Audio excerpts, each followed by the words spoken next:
Hello, ladies over 40 and in perimenopause. I'm Kate Driver, naturopath and women's health coach.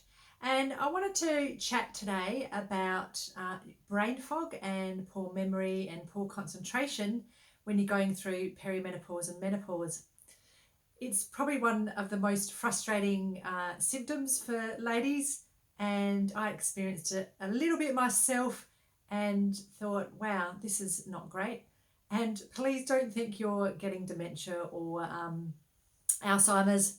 It can be just a transitional stage whilst your hormones are all going crazy and changing and transitioning into menopause. And it can stay in menopause as well, but eventually it will go on its own.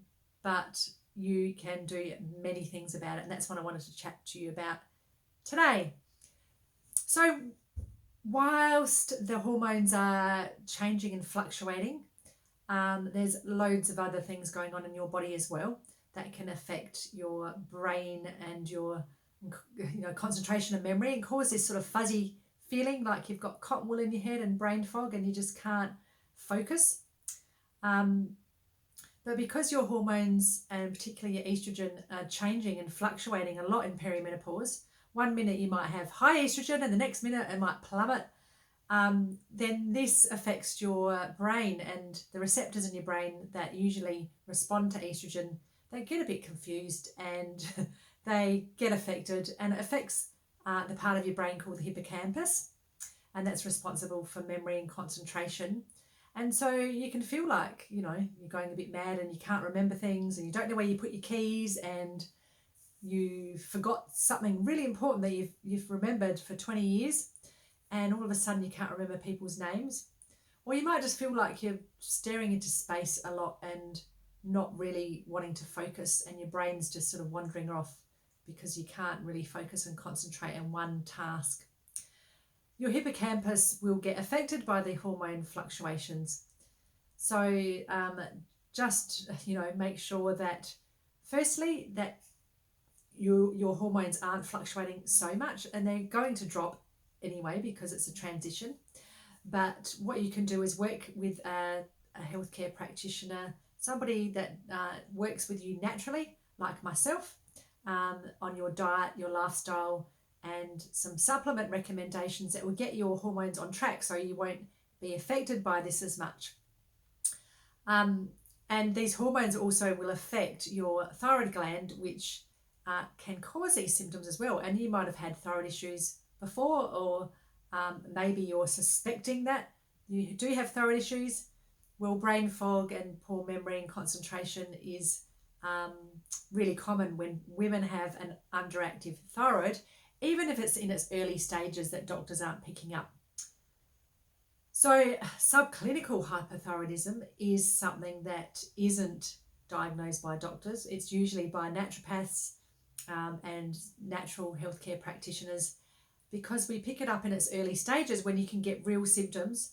It's called subclinical because it's not to the stage where you'll be diagnosed with full-blown thyroid issues or thyroid disease, and you don't need to go on medication yet. But you don't want it to wait till it gets to that stage, because your brain fog and your weight gain and your constipation and your bloating and your weak immune system and your dry skin and your hair that's falling out or getting brittle is not fun, and you don't really want to just put up with these symptoms.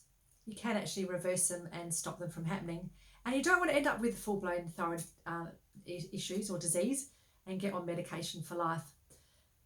So the two things that I would look at firstly is to reduce stress, or your perception of stress at least, because this will make the hormone imbalance worse and your thyroid issues worse as well. And I would suggest that, even though we know this is going to happen with your hormones, that you get your thyroid tested thoroughly in a blood test or pathology test with your GP or your healthcare practitioner that can do it for you. Naturopaths like myself can do it as well. And I would get them tested thoroughly and say, look, I know that there could be some issues, and I not only test TSH, but get your free T3 and your free T4 and your thyroid antibodies tested.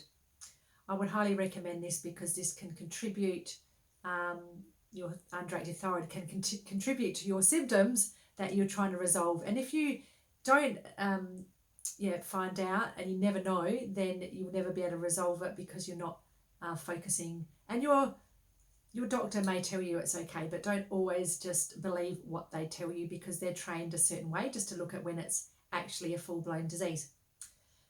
So ladies, if you'd like to know more, I highly suggest that you join my free masterclass. It's always running on demand. It's called Over 40 and Fabulous, and you can join right now and watch straight away.